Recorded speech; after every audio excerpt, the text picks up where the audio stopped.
You look at me now, I'm back to being who God wanted me to be as a man, and it doesn't really matter what I got between my legs because no one's going to see it anyway. And I've been reading my Bible every day, and all I could hear was God saying, well, you really need to go back to being who I made you. And your story is great, but just don't do it as a girl, because you're not a girl. And I know that. It just tears me up to think that I did all this, and I was a phony, I was a fraud, but I tried pulling it off. And people called me ma'am and she and her, and I had my long hair. I didn't wear much makeup. As you can see, I got lip liner, I had the eyebrows tattooed, which now I got to live this way, but it's a great testimony, and I just want to try to help someone else before they make the same mistake I did. Everybody I told I was getting a sex change and blah blah blah, they all said, "Oh, if that's what you think is right, then go ahead and do it. If you feel good about it, if that's what you want, go do it." And how can that happen when you're supposed to be accountable for your brothers and sisters and help them out, according to what I read? And they didn't do it. They did not do it.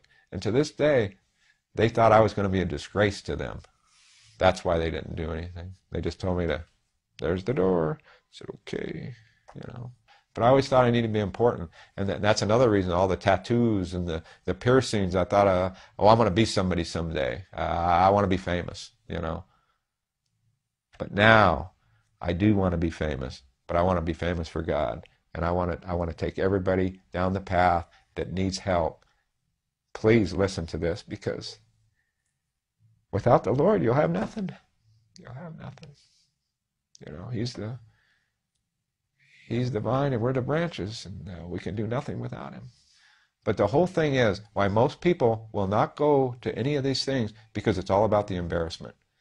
You are so embarrassed with what you've been doing that you can't tell anybody that. And that's what I kept a secret for all those years. I couldn't tell nobody. I was too embarrassed. But you have to stop. You have to stop and get help, because you're going to destroy your life. You're going to destroy the life of your friends, your spouse, whoever it may be, because this is the worst thing that I think that anybody could do, is get involved in the sex industry or business or whatever. It destroyed me, but praise God, I'm set free now, and I'm happy as can be. I am so happy, it's overjoyed, because my life now is like over the top. I have nothing, but I have everything, if that makes sense. I have Jesus.